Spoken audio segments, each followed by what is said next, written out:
I know we talked about it before we started recording, but tell the people, what do you got there in your hands? What's that piece of wood? Yeah, this is a 1953 Blackguard Telecaster, all stock, big neck.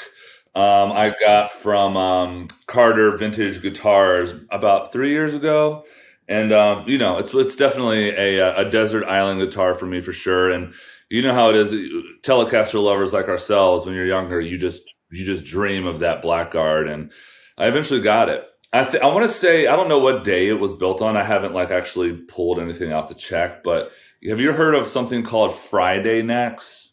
No. I mean, it could be utter bullshit, but basically at the Fender factory, and you would hear, I think you would kind of get this at Gibson as well, but Friday was the day where they just wanted to get out of work and they didn't want to like take all the time to shave the neck down to like the proper C or whatever.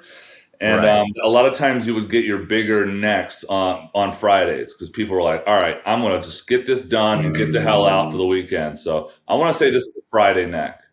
Wow. Do you like the Friday neck? Because you're a big dude, you got big hands. You like that big, thick neck? Yeah, I do, man. I do got big old hands, and I do quite enjoy the thick neck, especially for a telly. It like I think it kind of fattens the sound up a little bit more. I mean, Sure.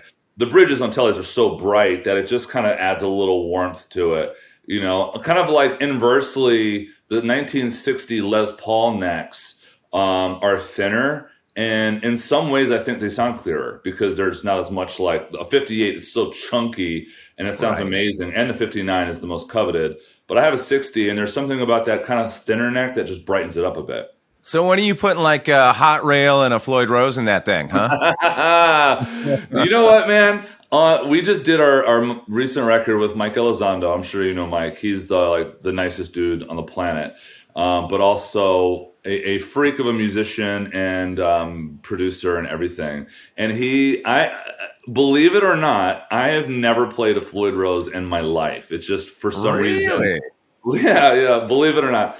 And just whatever the path I went down, I never did it. And he got me to play one on our recent record. And if you listen to, there's a song that we just put out called "Might As Well Be Me." There's a breakdown section in it with a Floyd Rose, and holy shit, I had so much fun. Oh, like I get it, man. I get it. I'm like, I see why people do this because I felt like I was 13 years old all over again.